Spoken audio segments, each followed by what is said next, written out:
माय माऊली नमस्कार. आज आपण मच्छिंद्रनाथ कथा बघूया.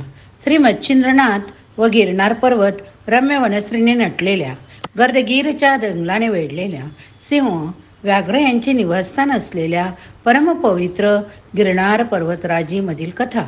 नुकताच वर्षा ऋतू सरलेला, सगळीकडे हिरवळ पसरलेली अशा उन्मादक वातावरणात मच्छिंद्र ध्यान लावून बसलेले. दत्त महाराजांची स्वारी आली. गुरुशिखरावर मच्छिंद्रनाथांनी नेत्र उघडले आणि दत्तात्रेयांना आदेश केला. दत्त म्हणाले, मच्छिंद्रा, वातावरण बघ किती मोहक झालंय.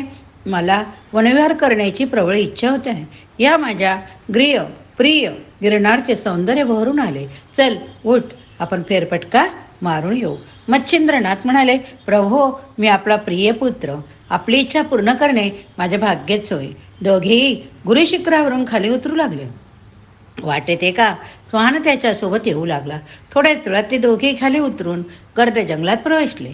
वनराज सिंहाने डरकाळी फोडून दोघांना आदेश करण्याचा प्रयत्न केला. वनराईचे निसर्ग सौंदर्य पाहून दत्त हरपून गेले. एकदा एका औदुंब वृक्षाच्या छायेत बसले. मच्छिंद्रनाथांना म्हणाले, पुत्रा, किती वर्षे माझ्यापासून, आपल्या ह्या गिरनारपासून तू दूर राहिलास रे. किती प्रसंग सोसलेस बाळा. जगाच्या कल्याणासाठी दारोदार फिरलास. भिक्षेच्या रूपात लोकांचे दैन्य दुःख जोळीत घेतले. माया स्वरूपात जरी श्रीराज्यात गेलास तरी लोकांचे बोल तुला सोसावे लागले. मन कापून उठते जेव्हा लोक म्हणतात, पहा, दत्तपुत्र, नाथपंथाचा निर्माता अर्धवर्यू मच्छिंद्रनाथ श्रीराज्यात जाऊन सुख भोगून आला. असं वाटतं की माझ्या हातात फिरणारे हे सुदर्शन चक्र सोडून आत्मरंध्राची किंकाळी फोडत त्या लोकांचे शिर धडावेगळे करावे. पण नियतीपुढे मलाही झुकावे लागते. गोरक्षाने तुला श्रीराज्यातून सोडून आणले, माझ्या मनाचे समाधान केले. न जाणो किती वर्षे झाली रे तुझे रूप बघून, तुझा आदेशाचा मंजूळ आवाज ऐकून, तुझे तेजस्वी निळे डोळे बघून. हे बाळ, असा दूर का उभा?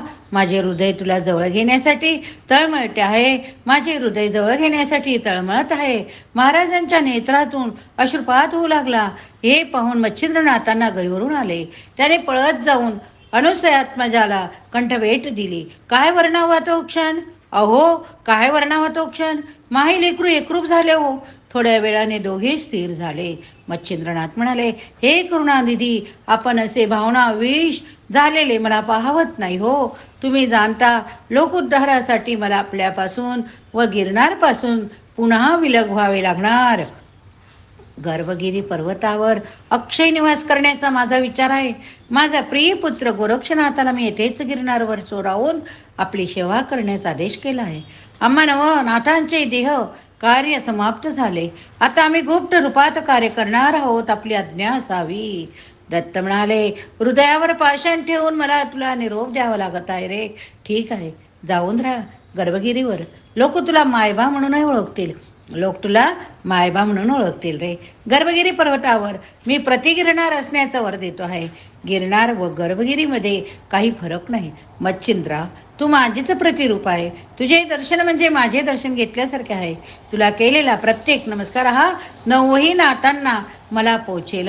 गिरनार वर तू नसूनही असशील माझ्या रूपात आणि गर्भगिरीवर मी नसूनही असेन तुझ्या रूपात. पण माझी तुला आज्ञा आहे, दर पौर्णिमेला तू गिरनारवर मला भेटायला ये बरं का. दर पौर्णिमेला गिरनारवर मला भेटायला येशील ना. हे ऐकून मच्छिंद्रनाथ म्हणाले, महाप्रभू, आपली आज्ञा शिरसा वंद्य. मी अजून काही दिवस गिरनारवर वास करून गर्भगिरीसाठी प्रस्थान ठेवेन.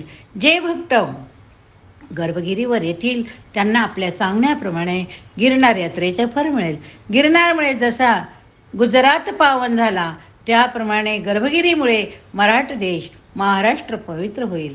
मी दर पौर्णिमेला गिरनारवर येईन आणि कोणत्याही रूपात माझ्या व आपल्या भक्तजनांना दर्शन देईन.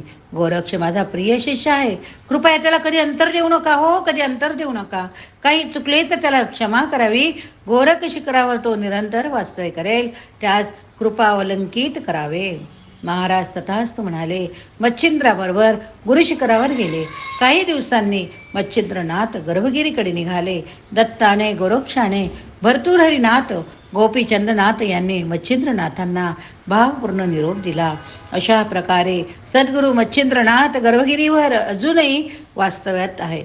मच्छिंद्रनाथ गर्भगिरीवर अजूनही वास्तव्यात आहेत. आपल्याला अनुभव येतो. भक्तांना त्याच्या वास्तव्याची आजही अनुभूती येत आहे.